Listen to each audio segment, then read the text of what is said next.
네, 우리 사랑하는 우리 청년부 여러분들 한 사람 한 사람 다시 만나게 뵙게 돼서 너무나도 반갑습니다. 주중에 참 그런 생각을 많이 했어요. 날씨가 점점 더워진다. 네, 여름이 빨리 찾아오고 있는 것 같은데 기록적인 폭염이 예상되는 여름이지만 또한 우리에게 서늘한 그늘을 주시고 바람을 주시고 비를 내려주시는 하나님이 함께 하실 때 그 무엇도 두렵지 않은 줄 믿습니다. 오늘 예배 안에서 하나님의 은혜 안에 거하게 하시는 하나님의 그 은혜의 손길을 발견하고 그 은혜 안에서 한 주간 믿음으로 살아가는 우리 청년 여러분들 되시기를 간절히 바랍니다. 제가 기도 한번 하면서 예배 시작하도록 할게요.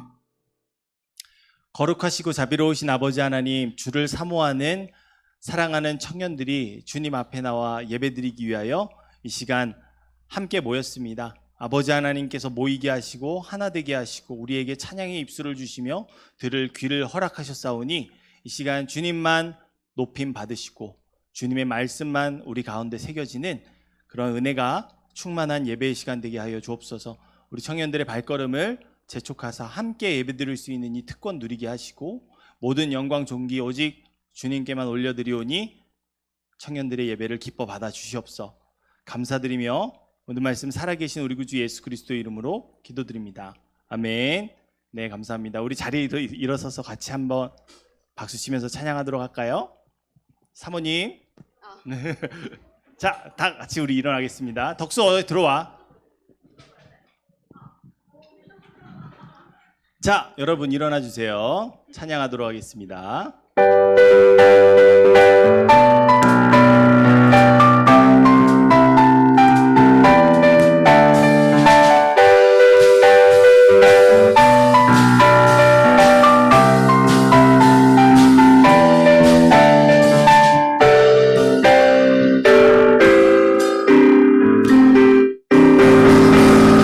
나아갈 수 없고 물러설 길 없을 때에 주님은 나에게 큰 품을 오라네. 의지함이 없고 외로움이 지칠 때에 주의 날개 그늘 주의 품에 거하리라. 우리 함께 고백하십니다. 나의 주 대신 나의 힘 대신 주 찬양하라. 주 이름 하늘 위 높이어라. 끝없이 영원한 주의 사랑 주의 영광으로 세계 위에 위대한 일하심 찬양하라. 기묘자 목사와 전내게와 온 땅에 가득한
열정의 세대, 하나님 나라 주의 뜻 꿈꾸는 세대,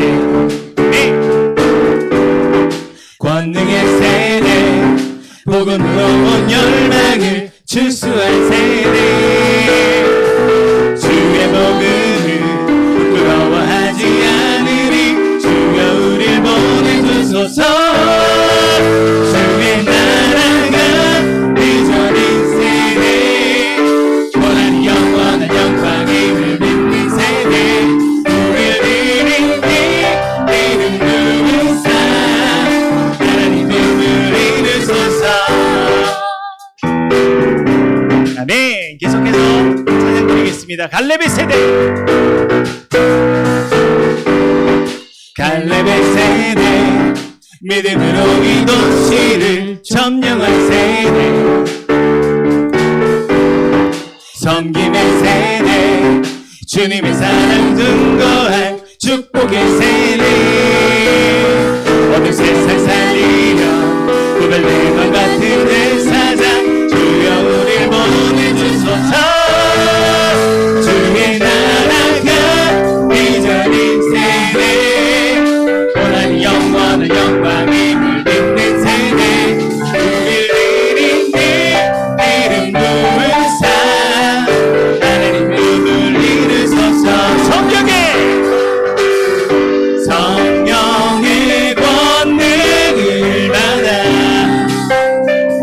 천신갑주로 무장하여 예배 안에서 주의 길을 예비하게 하소서. 주의 나라가 비전인 세대, 원하는 영원한 영광임을 믿는 세대, 우릴 드린 이름 부으사 하나님 꿈을 이룬 주의 나라가, 주의 나라가 비전인 세대, 원하는 영원한 영광임을 믿는 세대, 우릴 드린 이름 부으사 하나님 꿈을 이루소서. 아멘. 할렐루야. 주님 앞에 감사와 영광의 박수 올려드립니다. 아멘. 여러분, 주님의 나라가 비전인 세대들의 특징은 뭐냐면은 고난을 두려워하지 않는다는 거예요. 세상을 살아갈 때 많은 사람들이 편안한 거, 안락한 거를 추구하며 살아갑니다. 그런데 그것을 유지하려고 하다 보면은 필연적으로 부딪힐 수밖에 없는 현실의 벽은 무엇이냐면은 정말로 나는 내 인생에 평안을 가져줄 만한 능력이 없는 무능한 자라는 사실을 깨닫게 됩니다. 그런데 우리가 우리 앞에 직면한 고난 앞에서 나의 힘이 아니라 나의 도움이 되시는 하나님을 의지할 때요, 우리는 그 고난을 견뎌내는 것이 아니라 고난을 뛰어넘어서, 고난의 끝판왕이 죽음이라고 한다면 고난을 넘어선 영원한 생명을 누리게 되는 은혜를 맞이하게 됩니다. 나는 그런 주님과 동행하는 믿음의 사람입니다. 그것이 주님의 나라를 비전으로 품은 청년들의 가슴 속에 새겨져야 할 소망의 메시지요, 희망의 약속인 줄 믿습니다. 고난을 두려워하지 않겠습니다. 하지만 모든 상황 중에 나의 두려움의 유일한 대상이 되시는 하나님 한 분만 바라보기를 원합니다. 우리 그런 믿음의 고백드리며 다음 찬양 함께 고백하겠습니다. 나는 오늘도 간에 함께 찬양하겠습니다.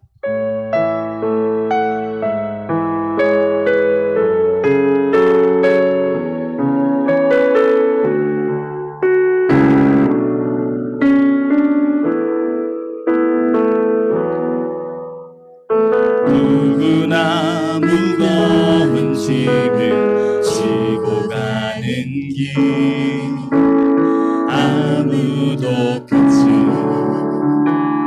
알 수 없네. 사랑의 노래는 점점 희미해지고 내일의 두려움 넘치지만 나는 오늘도 가네. 다시 한번 우리 고백할까요? 누구나 무거운 짐을 지고 가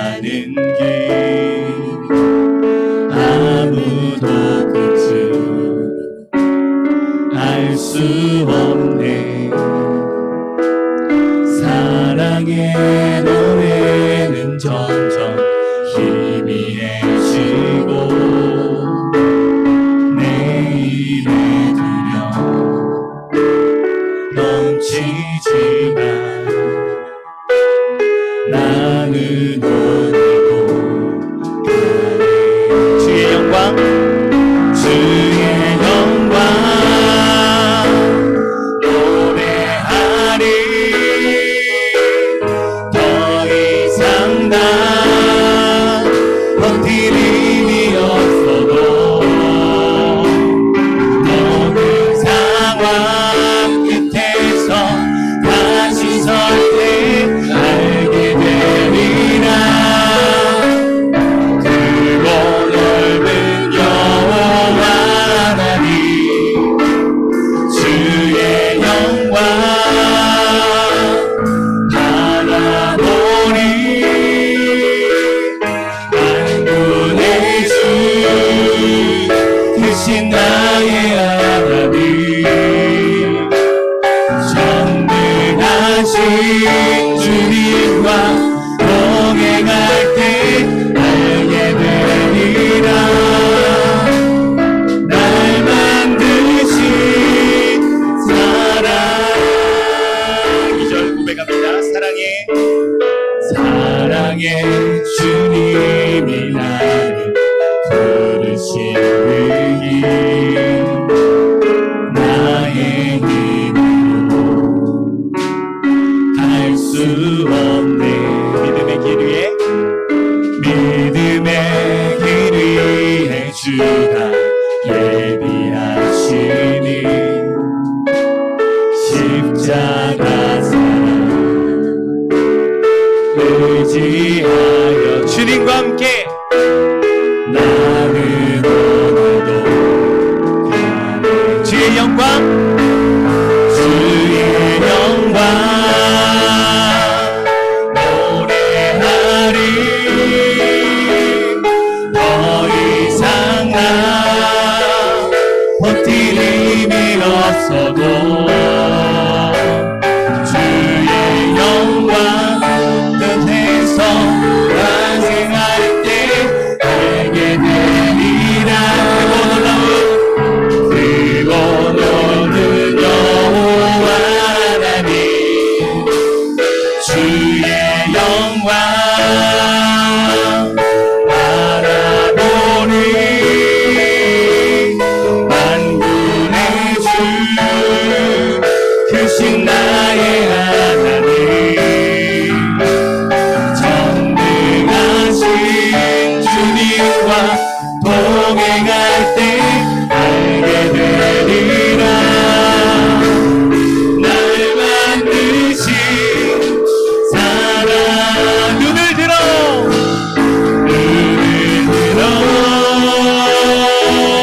주를 보라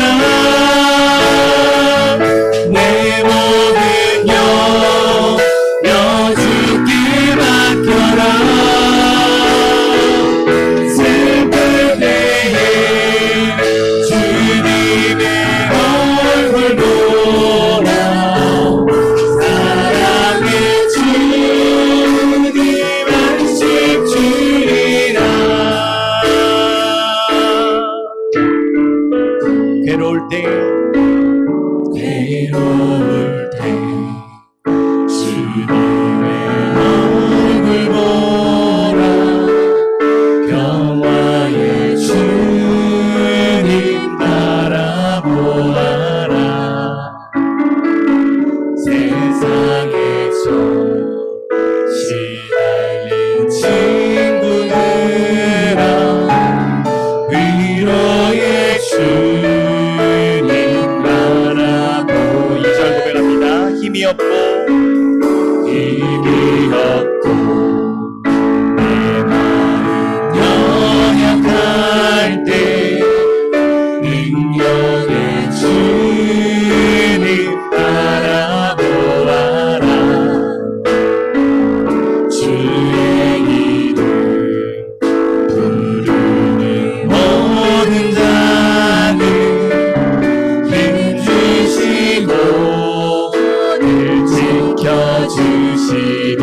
그러므로 우리는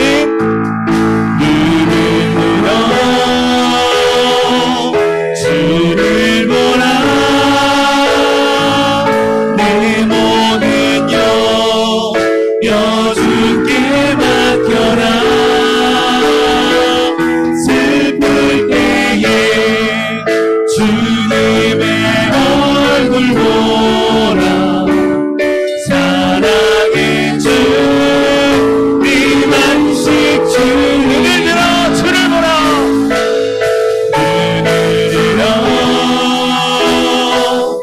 주를 보라 내 모든 여주께 맡겨라 슬플 때에 주님의 얼굴 보라 사랑의 주 네 만식 주리라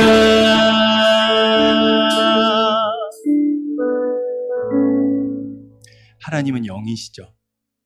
우리의 눈으로 그분을 바라볼 수 없습니다. 거룩하신 하나님께 감히 다가갈 수 없는 죄인들입니다. 하지만 하나님께서 우리에게 거룩하게 하시는 방법을 주셨어요. 구약 성경에 보면은 그 방법이 율법이라는 말씀으로 이스라엘 백성들에게 주어졌습니다. 그리고 그 율법대로 하나님의 말씀대로 이루어진 일들 앞에서 그곳은 거룩한 곳으로 변하게 되고요. 그곳은 하나님 아버지가 있는 구름이 가득한 장소로 변화가 됩니다. 우리가 이곳에서 하나님을 예배하기를 원하며 하나님의 거룩함을 입을 때 이곳은 하나님께서 구별하신 거룩하신 장소, 하나님께서 임재하시는 거룩한 장소, 영이신 하나님이지만 우리가 느낄 수 있고 경험할 수 있고 인격적인 사랑의 교제를 나눌 수 있는 그런 하나님과 함께하는 장소가 되는 줄 믿습니다. 하나님은 우리에게 이렇게 말씀하셨습니다.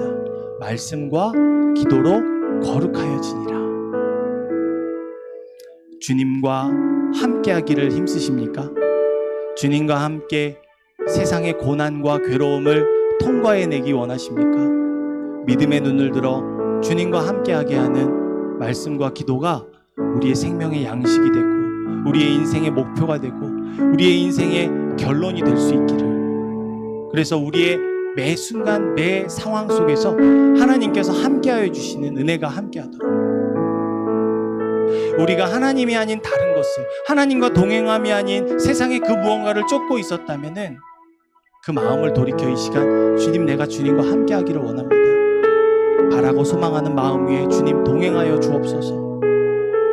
우리 이런 기도드리며 예배 가운데 임하시고 영광 받으시는 하나님, 이 자리에 함께하시며 우리와 동행하시는 은혜 베푸시도록 우리 그런 겸손한 마음으로 기도하며 예배 자리로 함께 나아가기를 원합니다. 자비로우신 아버지 하나님, 은혜와 사랑에 감사합니다. 우리가 선 이곳이 거룩한 주님의 땅이 되기를 원합니다. 주님의 통치가 임하여 아버지 하나님의 영광스러운 구름이 가득한 아버지 하나님께서 구별하신 거룩한 예배 장소가 되기를 원합니다. 아버지 하나님, 우리를 그런 거룩한 처소로, 세상의 거룩한 거점으로 삼으셨사오니 우리의 영혼이 주님의 말씀과 기도로 무장되어서 주님의 거룩을 입고 주님을 예배하며 주님을 모시며 어떤 상황 속에서도 주님과 함께 동행하는 믿음의 사람으로 서기를 원합니다. 아버지 하나님, 그럼 우리가 세상에 많아지면 많아질수록 이 땅은 거룩해지고 이 땅은 주님이 서신 곳이 되는 줄 믿습니다. 아버지 하나님, 우리를 사용하여서 우리를 거룩하게 구별하셔서 세상을 치유하며 우리의 인생이 주님의 축복을 얻는 하나님 아버지와 동행하는 은혜를 입기를 원하오니 아버지 하나님, 모인 우리를 축복하여 주시옵시고 우리가 드리는 예배 가운데 고하시고 아버지 하나님 말씀으로 임하여 주시옵시고 우리의 인생이 길이어지며 생명과 나침반이 되어 주옵소서. 바라고 소망합니다. 주님 아버지, 상한 10년마다 함께하여 주시옵시고 주님의 말씀으로 주님의 동행하심의 은혜로 가득히 채워주시는 은혜가 있는 시간 되게 하여 주시옵소서. 자비로우신 아버지 하나님, 모든 상황 속에서 주님을 바라보기를 원합니다. 그 주님이 모든 상황에서 분명하게 바라볼 수 있도록 그 주님을 내 앞에 모신 인생을 살아가기를 원합니다. 나의 구석에 저 끄트머리에 하나님을 한켠에 꽂아놓은 보릿자루처럼 여기고 모시는 것이 아니라 내 인생의 모든 순간 주님께서 덮어주시고 주님께서 함께 하시고 주님께서 앞서거니 뒤서거니 이끌어주시는 그 친밀한 은혜를 구하오니 아버지 하나님, 진리의 말씀으로 우리를 가르쳐 주님의 거룩함을 입게 하시고 갈망하는 마음으로 기도하며 찬양하며 경배하며 한 주간 물 샐 틈 없이 나와 함께 동행하시는 주님의 은혜의 주인공다운 삶을 살아가게 하여 주옵소서. 우리를 그러한 은혜의 자리로 인도하셨사오니 은혜의 부족함이 없는 온전한 믿음과 행실로 주님께 영광 돌리는 청년 공동체 되기를 원합니다. 우리 청년들의 발걸음 재촉하여 주셔서 함께 주님의 임재 앞에 예배드릴 수 있는 특권 누리고 하시고 이러한 우리 예배를 통해 주님 홀로 영광 받아 주시옵소서. 감사드리며 이 모든 말씀 영원토록 우리와 함께 동행하시기를 약속하신 우리 구주 예수 그리스도의 이름으로 기도합니다. 아멘. 자리에 앉으시고요. 사도신경으로 우리 신앙 고백 드리겠습니다. 전능하사 천지를 만드신 하나님 아버지를 내가 믿사오며 그 외아들 우리 주 예수 그리스도를 믿사오니 이는 성령으로 잉태하사 동정녀 마리아에게 나시고 본디오 빌라도에게 고난을 받으사 십자가에 못 박혀 죽으시고 장사한 지 사흘 만에 죽은 자 가운데서 다시 살아나시며 하늘에 오르사 전능하신 하나님 우편에 앉아 계시다가 저리로서 산자와 죽은 자를 심판하러 오시리라. 성령을 믿사오며 거룩한 공예와 성도가 서로 교통하는 것과 죄를 사하여 주시는 것과 몸이 다시 사는 것과 영원히 사는 것을 믿사옵나이다. 아멘. 이 시간 우리 막내 새내기 셀의 최태윤 형제 나와주셔서 기도해 주시겠습니다.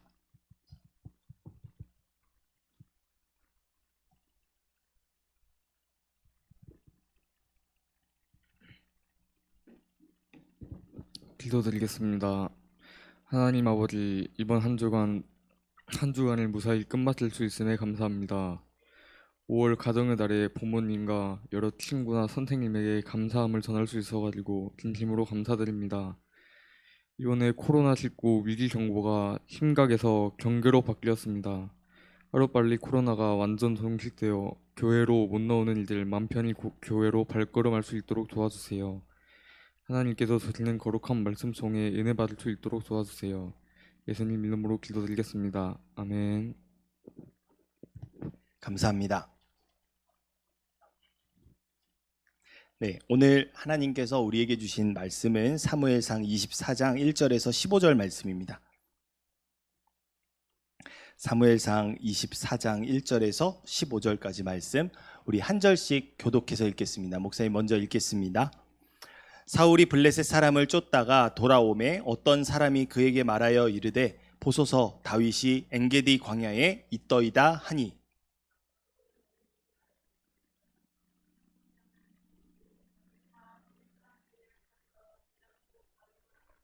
길가 양의 우리에 이른즉 굴이 있는지라 사울이 뒤를 보러 들어가니라 다윗과 그의 사람들이 그 굴 깊은 곳에 있더니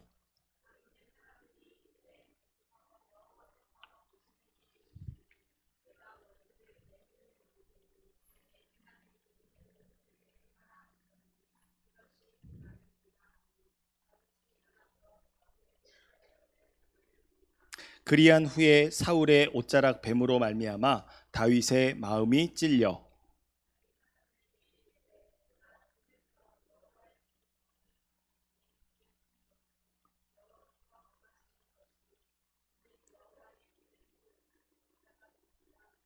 다윗이 이 말로 자기 사람들을 금하여 사울을 해하지 못하게 하니라. 사울이 일어나 굴에서 나가 자기 길을 가니라.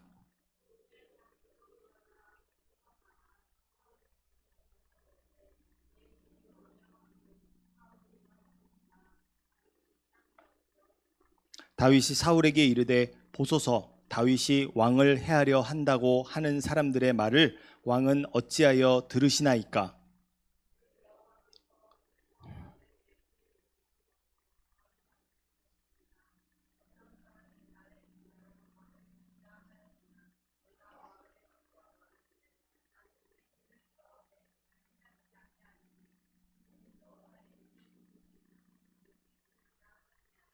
내 아버지여 보소서 내 손에 있는 왕의 옷자락을 보소서 내가 왕을 죽이지 아니하고 겉옷자락만 베었은즉 내 손에 악이나 죄과가 없는 줄을 오늘 아실지니이다. 왕은 내 생명을 찾아 해하려 하시나 나는 왕에게 범죄한 일이 없나이다.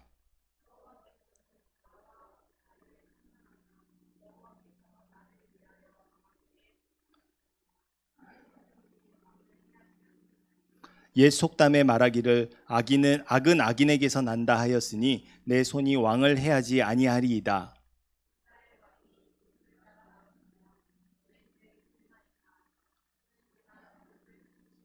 함께 읽겠습니다.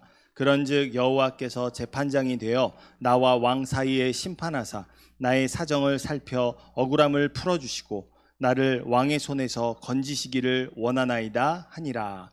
아멘. 네, 감사합니다. 오늘 점심 조금 먹으라 그랬더니 다들 목소리가 기어 들어가는 소리가 나오는 것 같아요. 네, 하지만 여러분 하나님과 함께하는 우리에게 한계란 없습니다. 힘내셔서 힘써 주님의 말씀 듣는 이 시간 되기를 원합니다. 오늘 이 말씀 이런 제목으로 함께 살펴보기를 원하는데요. 제목 한번 같이 읽어볼까요? 시작.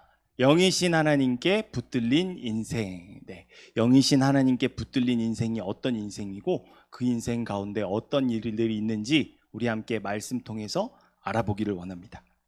여러분, 오늘 우리는 본문의 말씀에서 두 종류의 사람을 발견하게 됩니다.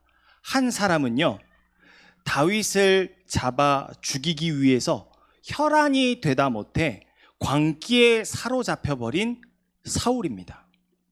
그런데 이런 사울의 모습이요, 우리에게 낯설지만은 않아요. 로마서 8장 5절의 말씀에 이런 말씀이 있습니다.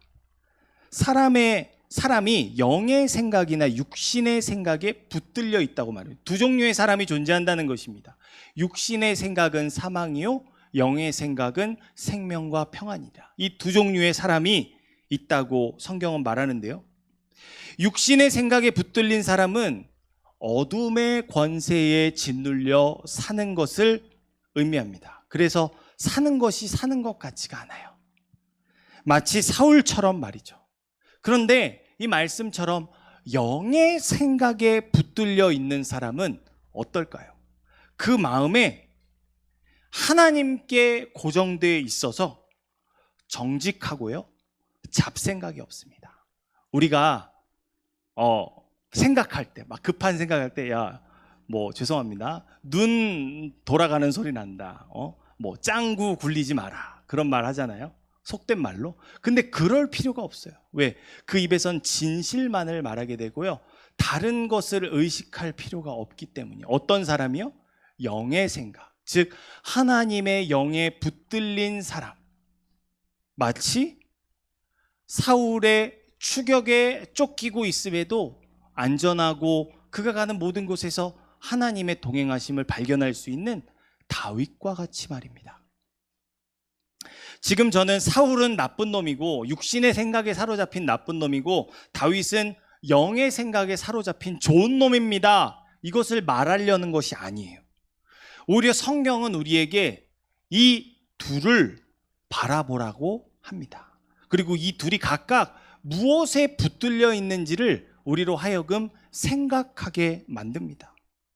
사울은 광기에 사로잡혀 있죠. 판단력도 흐리고 제정신이 아닙니다. 그 증거로 오늘 말씀에 보면요, 1절에서 이렇게 시작하죠.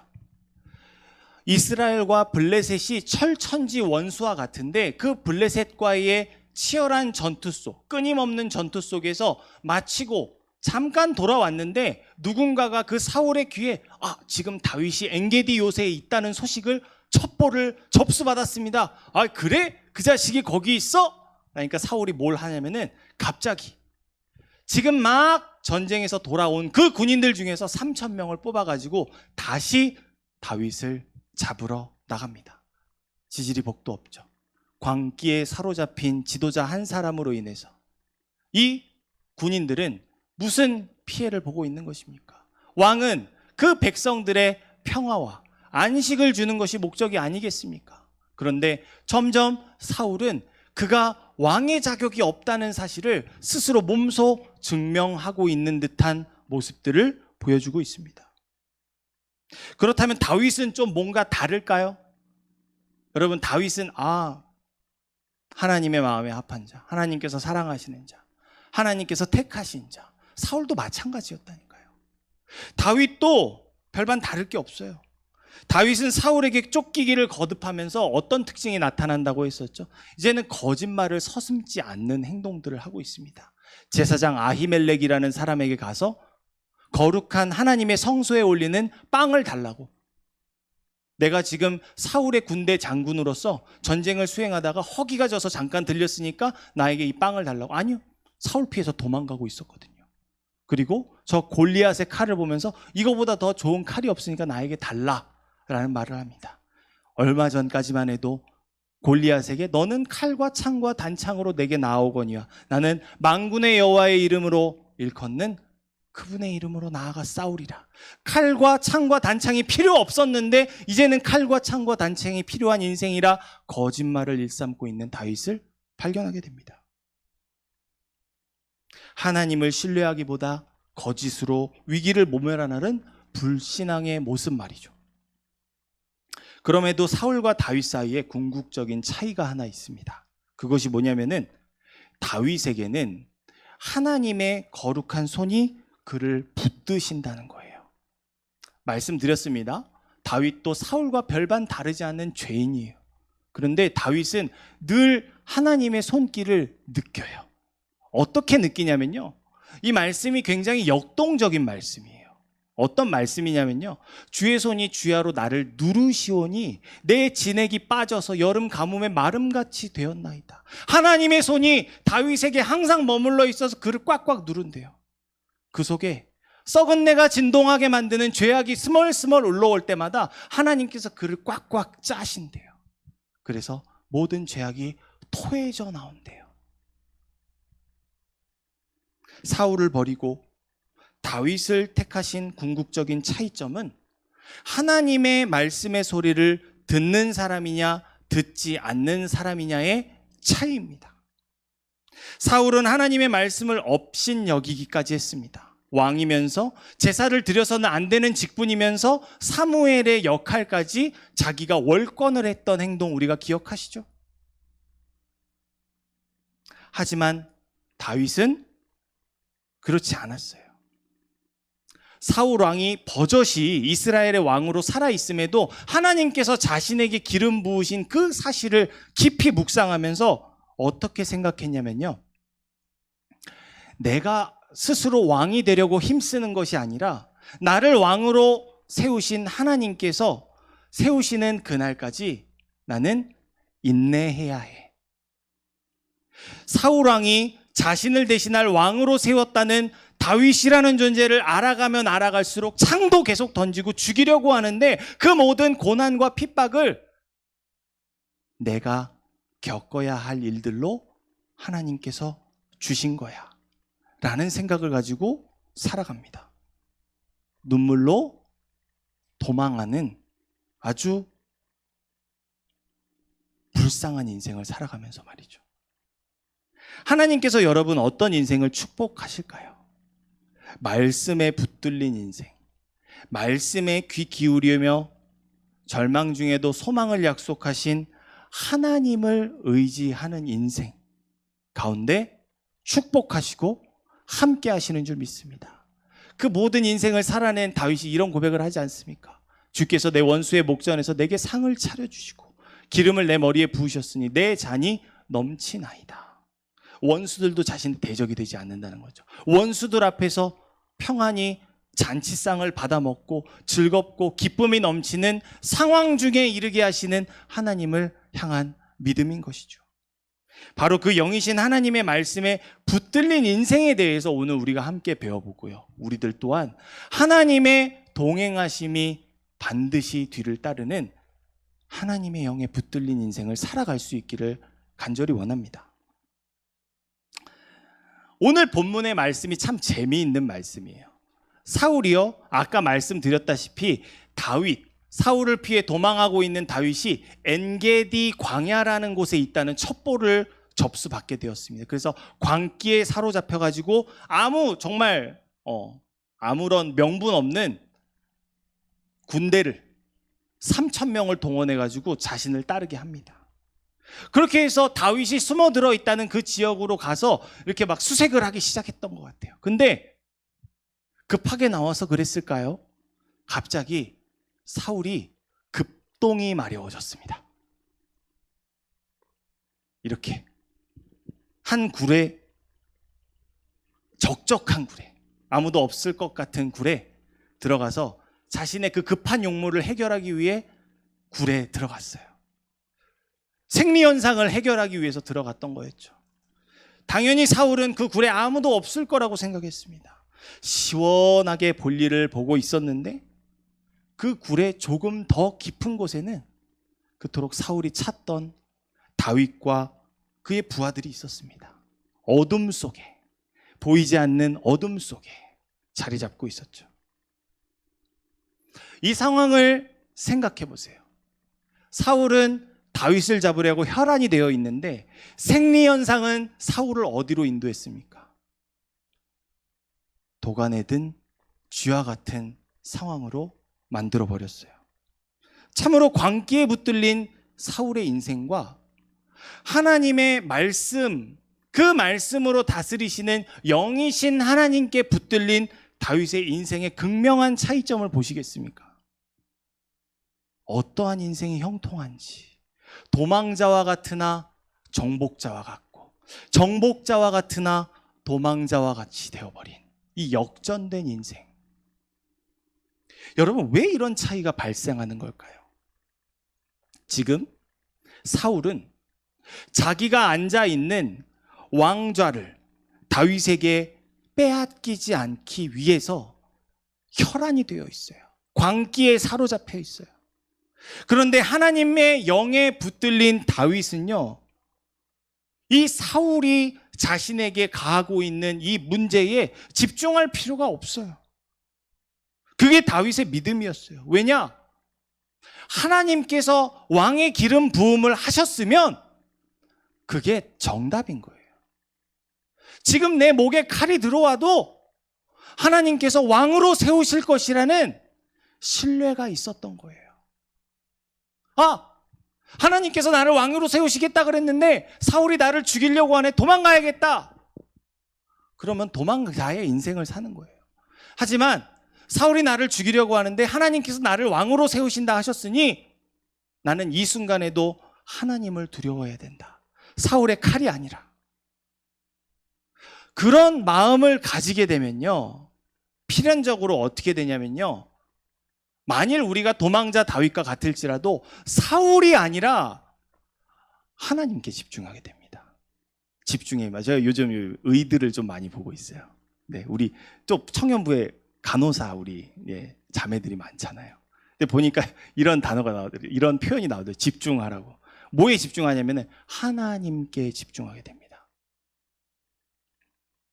여러분, 모든 상황 속에서 하나님께 집중하는 것이 우리 믿음의 핵심이라는 거 아십니까? 다윗이 그런 고백을 한 적이 있어요. 내가 항상 여호와를 내 앞에 모심이요. 내 앞에요. 항상. 밥을 먹을 때나 잠을 잘 때나 내가 누구를 만나거나 뭔가를 해결하거나 그의 앞에는 항상 여호와를 모시고 있었대요. 그런 인생이 상황과 환경에 집중하지 않고 누구에게 집중하게 된다고요? 하나님께 집중하게 된다고요. 우리는 이 다윗에게서 배워서 하나님께 집중하기를 힘써야 합니다. 어떤 상황이나 환경이 나를 짓누르고 덤벼온다 할지라도 그럴 때일수록 나 같은 죄인을 능한 손으로 구원하신 하나님께 집중해야 합니다. 우리가 알잖아요. 다윗이 막내, 찌꺼기 같은 인생을 살면서 형제들은 따뜻한 집에서 쉼을 얻고 휴식할 때 다윗은 저 들판에서 외롭게 아버지의 가축들을 지켜야 됐던 거. 그 속에서 하나님께 집중하기 위해서 저 악기 하나 들고 하나님을 찬양하고 그 하나님을 의지해서 지팡이를 들고 가축, 들짐승들을 양들로부터 물리치고 그러한 인생을 살아갔던 것이 다윗이었잖아요. 다윗은 알았던 거예요. 하나님만 집중하면서 어떤 상황 속에서도 내 앞에 계신 하나님께 경배하고 그분만 높이고 찬양하고 그분께 집중하고 기도해야 한다는 사실을 알았어요. 그렇게 했을 때 어떤 효과들이 우리에게 임하게 되냐면요. 내 앞에 있는 문제는 나의 문제가 아니라 하나님의 문제가 되는 겁니다. 하나님, 나 왕으로 세우셨잖아요. 나 하나님께 집중합니다. 그러면 하나님이 다윗을 왕으로 세우지 않으시면 하나님이 되지 않는 거예요. 왜요? 그분은 진리이시잖아요. 거짓이 없으신 분이잖아요. 신실하신 분이시잖아요. 다윗은 이걸 알았어요. 하나님께 집중하면 나의 문제는 하나님의 문제가 된다라는 것을요. 시편의 고백 중에 이런 고백이 있습니다. 심지어 하나님께서 잠에서 깨어난 것처럼 포도주를 마시고 고함치는 용사처럼 일어나서 그의 대적들을 물리쳐 영원히 그들을 욕되게 하셨도다. 뭔가요? 야, 성경에서 술 마시게 한다. 아니요, 그걸 아니에요. 그걸 말하는 거 아니에요. 하나님은 술에 진탕 취해서 마치 필름이 끊겨버린 것과 같이 우리의 죄를 기억하지 않으시고 나를 택하신 그 사실 하나만으로 대적들을 물리쳐 주시는 분이라는 거. 어떤 상황과 환경 속에서도 하나님을 앞에 모시고 하나님께만 집중하는 인생에게 하나님은 이와 같은 정말 엄청난 은혜를 베풀어 주십니다. 이제 막 어두운 동굴에서 들어와서 여러분, 어두운 데 들어가면 시야가 확보가 안 되잖아요. 조금 오래 좀 그 어두움에 적응돼야지 그 주변이 조금 가물가물 보이기 하는데 사울은 시야가 확보되지 않았어요. 다윗과 달리. 오랜 시간 어두운 동굴에 있었던 다윗과 부하들은 사울과 정반대로 뚜렷하게 사울을 보고 있었죠. 그리고 부하 중 한 사람이 이렇게 말합니다. 이것이야말로 하나님께서 저 사울을 다윗 당신의 손에 넘겨주신 사인입니다. 어서 칼을 들어 저 사울의 목을 내리치시오. 도망자의 인생은 여기서 끝나게 됩니다. 여기에는 어떤 마음도 있냐면요. 다윗을 따라다니면서 필연이든 우연이든 자신들 또한 도망자가 되어버린 신세를 끝내고 싶은 소망이 담겨 있었어요. 다윗, 당신이 저 칼로 사울을 치면은 우리도 더 이상 도망자 아니에요. 어서 그 칼을 드세요. 그리고 사울을 죽이세요. 이렇게 말했죠. 그런데 저는 이것이 다윗의 부하들을 통해서 하나님께서 다윗을 시험하신 일이라고 생각해요. 왜요? 목적이 선하다면 전부가 아니기 때문입니다. 하나님 앞에서 목적도 수단도 선해야만 합니다. 어떤 이유에서도 폭력은요, 하나님께서 사용하시는 방법이 아닙니다. 더군다나 하나님께서 친히 왕으로 세우신 사울은 여전한 이스라엘의 왕이었기 때문에 다윗의 부하들의 동요로 사울을 죽일 수는 없었어요. 하나님의 뜻이 아니었기 때문에. 사울을 죽이지 않고 어떤 행동을 합니까?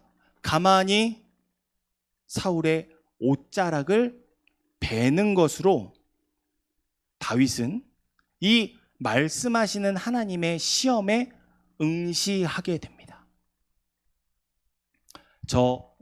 너를 도망하게 하는 사울의 목을 단칼에 베라는 그 유혹하는 말들 앞에서 가만히 옷자락만 베는 일로 응시했다는 거예요.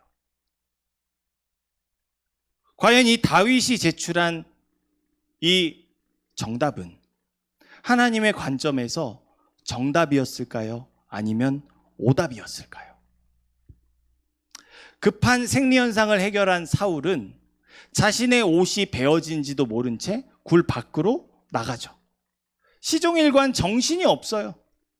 이게 바로 광기에 사로잡혀 있는 사울의 특징이라 할 수 있습니다.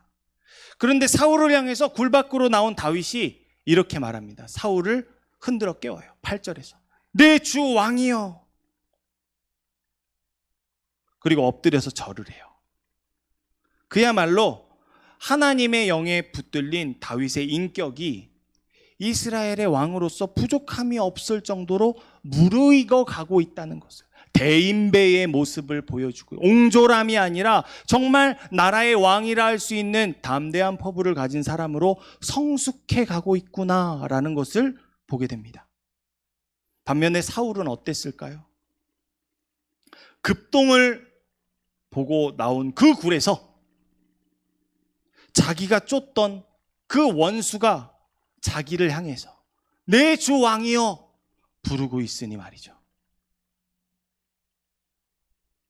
다윗이 이렇게 행동할 수 있었던 것은 하나님의 때를 기다리면서 자신이 겪어야 할 고난을 감내하고자 마음에 다짐한 결심이 있었기 때문입니다.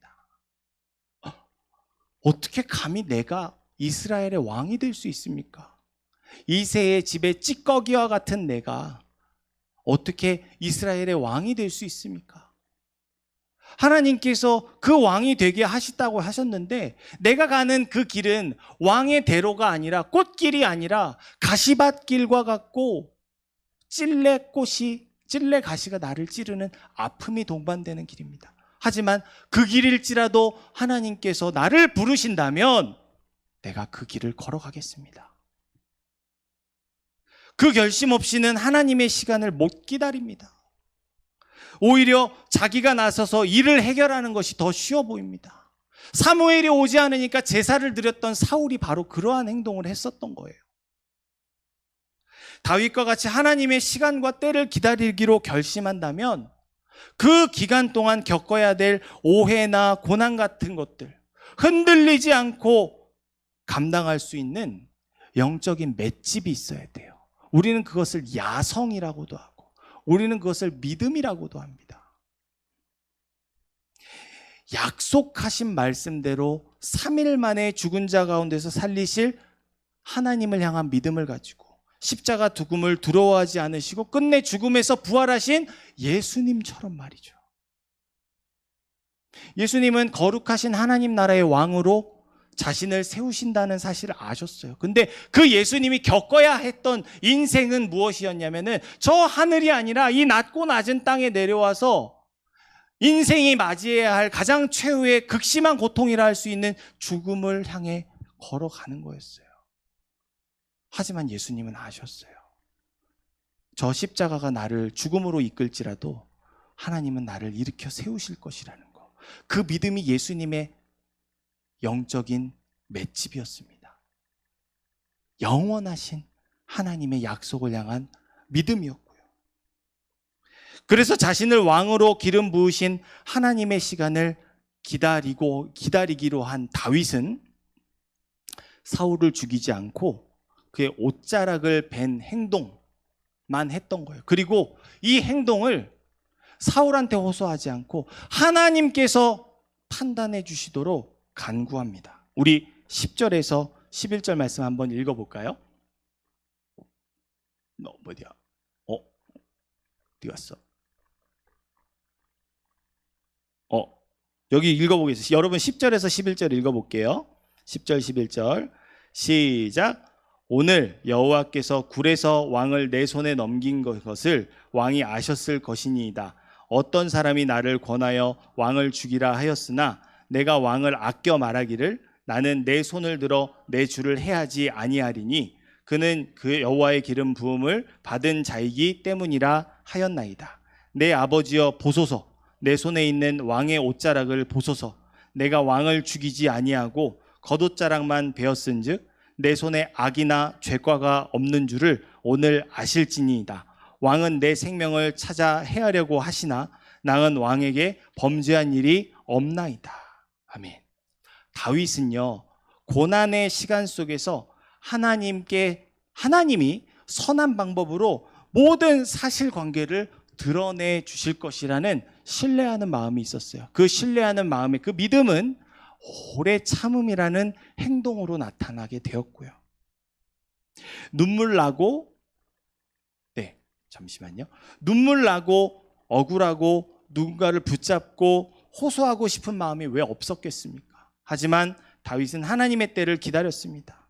그것이 바로 사울은 자신을 죽이려고 혈안이 되어서 도망자를 쫓듯이 도간에 든 쥐를 잡아먹으려고 하듯이 핍박하고 있었지만 죽일 기회가 있었음에도 그렇지 않았음을 증명하는 베어진 사울의 옷자락이었어요.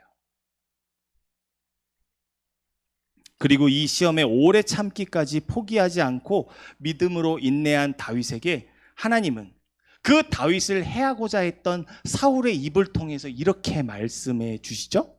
뭐라고 말씀하셨죠? 내 아들 사울, 내 아들 다윗아. 어떻게 사울의 아들은 요나단이죠. 근데 갑자기 왜 사울의 입에서 이런 말이 나오는 걸까요? 오래 참기까지 인내하면서 그 핍박을 온몸으로 받고 있는 다윗을 위로하시는 하나님의 은혜가 아니겠습니까? 오늘 내가 너를 지명하여 부르노니 너는 내 아들이구나. 아들은 아빠의 마음을 알아요. 아빠는 아들의 마음을 아는 것처럼 원수의 입을 통해서 하나님께서 이러한 평안을 주시는 사실을 발견하게 됩니다. 어떤 사람에게요? 하나님을 앞에 모시고 하나님께 집중하고 나의 문제가 아니라 하나님의 문제라고 여기는 바로 그 신실한 믿음의 사람에게 말이죠. 그리고 이 말씀은요, 더 나아가서 이후에 19절, 20절에 가보면은 사울의 죄를 하나님께서 정죄하시는 결론이 나타납니다. 사울의 입으로 이렇게 말해요. 내가 오늘 내게 행한 일로 말미암아 여호와께서 내게 선으로 갚으시기를 원하노라. 다윗을 핍박하던 사울의 입에서 나온 말입니다. 그리고 더욱더 충격적인 것은 이렇게 말해요. 사울이 나는 내가 반드시 왕이 될 것을 알고 있다. 사랑하는 우리 청년 여러분, 세상을 살다 보면은 참으로 억울한 일들을 많이 경험하게 됩니다. 그러나 오늘 말씀처럼 하나님의 손에 붙들려 하나님의 때를 기다리며 믿음으로 오래 참기까지 인내하는 자에게는 의로운 재판장이신 하나님께서 친히 모든 누명을 벗겨주시고 약속하신 왕관을 씌워주시는 모습을 우리가 발견하게 되죠.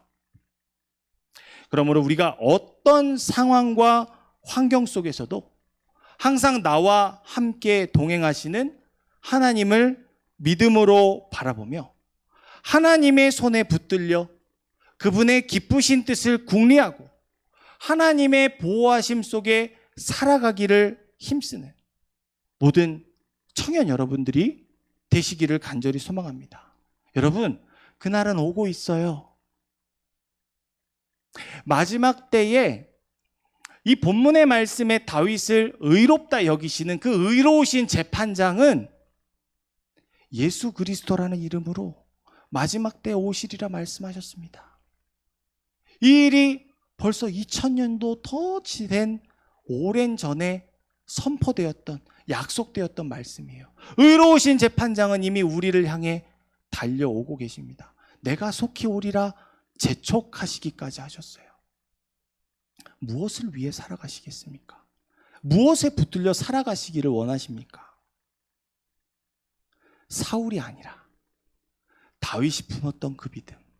하나님의 약속은 변함이 없으며 나를 왕으로 삼으신 하나님의 뜻은 반드시 이루어집니다. 오늘 우리를 왕 같은 제사장으로 이 불의한 세상을 하나님의 품으로 돌이키는 하나님의 사명을 맡은 자들로 부르신 하나님의 뜻이 여러분에게 이루어진다는 그 사실을 잊지 마시고 항상 하나님을 앞에 모시고 나의 문제가 아니라 하나님의 문제가 되도록 하나님의 기쁨을 위해 살아가는 우리 청년 여러분들이 되시기를 간절히 바랍니다. 이 시간 제가 오늘은 특별히 같이 기도하는 시간을 가졌으면 좋겠어요. 우리 예라잠에 나와서 반주 한번 해주시면요, 우리의 인생을 잠시 돌아보면서 회개 기도하는 시간을 가지기를 원합니다.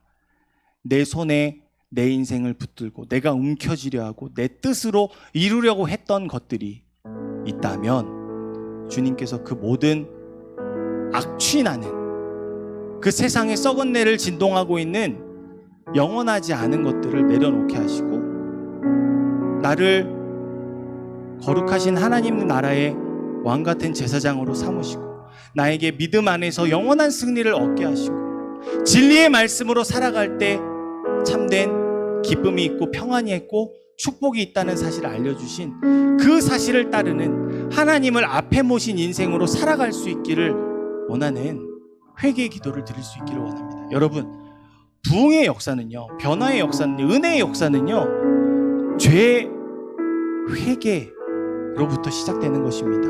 나 자신의 약함을 알고 하나님의 강하심을 입기를 원하는 그 갈망하는 마음으로부터 비롯되는 것입니다.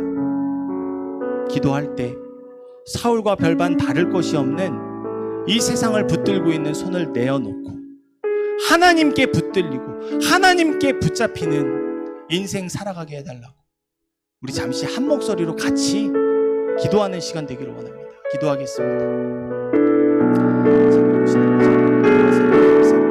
해같이 빛나는 인생이 되게 하시고 고난 속에서 꽃 피어나는 믿음의 열매로 맺혀지게 하시고 아버지 하나님께서 은혜 베푸시고 아버지 하나님 우리의 인생을 돌이켜 주님께 집중하게 하시고 주님께 붙들리게 하시고 우리의 인생의 문제가 주님의 문제가 되게 하시고 아버지 하나님의 신실하신 그 사랑에 함께 우리도 신실하게 대하고 믿음으로 살아가기를 다짐하는 이 시간 되게 하여 주옵소서. 자비로우신 아버지 하나님 오늘 말씀으로 우리의 비전을 세우시며 아버지 하나님의 영에 붙들린 인생으로 살아가게 하시오니 아버지 하나님 우리의 마음이 주님께 머물게 하시고 우리 주님께로 향하여 나아가게 하시며 아버지 하나님의 비전과 아버지 하나님의 꿈과 아버지 하나님의 뜻이 우리의 인생의 목표가 되고 결론이 되고 아버지 하나님 우리의 나아가야 될 수 있도록 아버지 하나님 섭리하시고 인도하여 주시옵소서. 모인 우리 청년들 각 사람마다 아버지 하나님 모든 문제마다 아버지 하나님께서 물샐 틈 없이 섭리하여 주시고 그 모든 문제 위에 답이 되어 주시며 길이 되어 주시며 소망이 되어 주시며 축복이 되어 주시옵소서. 자비로우신 아버지 하나님 이 말씀 앞에 우리를 비춰보게 하심에 감사합니다. 사울과 별반 다를 것이 없는 썩어질 세상의 것을 붙들며 살아가고 있었던 지난 날들의 우리의 연약한 모든 삶의 방식들을 주님 앞에 내려놓습니다. 하나님을 크게 보고 나를 붙들고 계신 하나님의 손을 발견하고 그 손을 나도 붙들고 현실의 문제에 전전긍긍하며 살아가는 것이 아니라 세상을 이기신 예수님을 믿는 믿음 안에서 영원한 것을 우리에게 더하여 주시는 주님의 은총 입은 자로 살아가게 하여 주옵소서.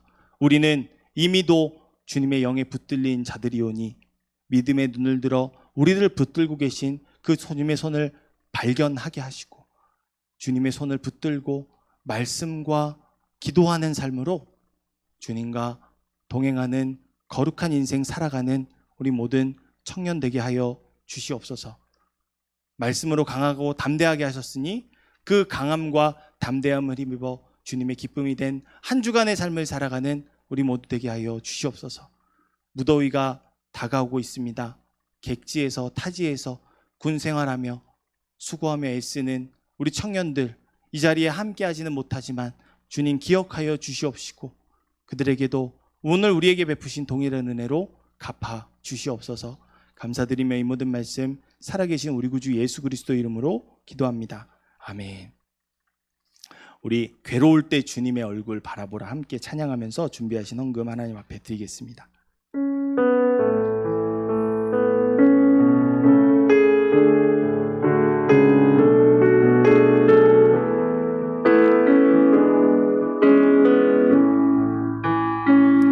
괴로울 때 주님의 얼굴 보라 평화의 주님 바라보아라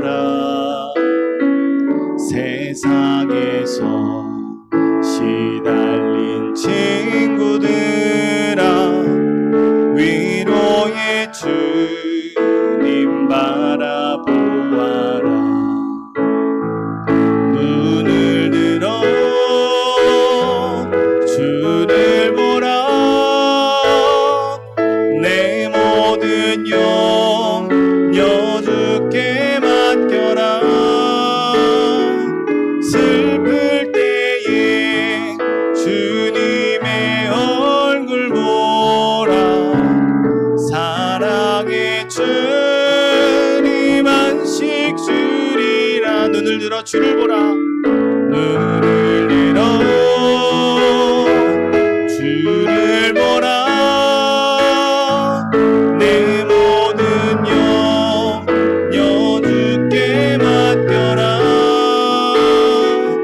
슬플 때에 주님의 얼굴 보라. 사랑의 주님 안식 주리라. 헌금 위에 기도하고 축도로 마치겠습니다. 사랑과 은혜가 많으신 아버지 하나님, 우리가 주님께 속하였으며 우리에게 생명 주신 이 은혜로 말미암아 우리가 수고하며 노력하며 일하며 또한 재정을 얻을 수 있는 은총 베풀어 주심에 감사하여 주님께서 주신 것을 정성스럽게 구별하여 주님 앞에 내어드릴 수 있는 이 믿음 허락하심에 감사합니다. 아버지 하나님, 우리를 궁핍하지 않게 하시며 우리를 먹이시고 기르시는 아버지 하나님을 의지하며 드리오니 아버지 하나님, 우리에게 주신 이 생명의 은혜를 우리가 헌신하는 이 작은 정성을 통해서 많은 영혼들에게 헌신하게 하시고 그 영혼들에게도 생명의 은총을 입게 되는 복된 은혜가 임하게 하여 주옵소서. 아버지 하나님, 어느덧 한 해의 절반이 되는 시점을 지나가고 있습니다. 우리의 믿음과 신앙이 뒤로 물러서지 아니하고 좀 더 주님께로 가까이 나아가고 예배 가운데로 인도하신 주님을 의지하는 믿음으로 이제는 우리의 인생 앞에 주님을 모시고 살아가는 존귀롭고 거룩한 청년들 되기 원하오니 그 거룩하신 하나님을 모시기에 부족함이 없는 온전한 믿음의 삶으로 주님과 함께 동행하며 살아가는 청년 되게 하여 주시옵소서. 아버지 하나님의 동행하심의 은총이 언제 어디서나 우리와 함께 하실 줄 믿고 의지하며 모든 말씀 살아 역사하시는 우리 구주 예수 그리스도 이름으로 기도합니다. 아멘. 지금은 우리의 연약함을 강함으로 변화시키시고 하나님의 품으로 인도하시는 예수 그리스도의 한량없는 은혜와 하나님 아버지의 독생하신 아들마저 내가 아낌없이 내어주신 그 크신 사랑과 성령님의 우리로 하여금 우리를 붙들고 계신 하나님의 손을 발견하여 우리들 또한 그 손을 붙들고 살아가게 하시는 성령 충만함의 은총이 머리 숙여 주님의 주되심과 구원자 되심을 고백하는 모든 청년들 머리 위에 함께 예배드리지는 못하지만 한 몸으로 부르신 모든 청년들 지체들 위에 지금으로부터 영원토록 함께 있을지어다. 아멘.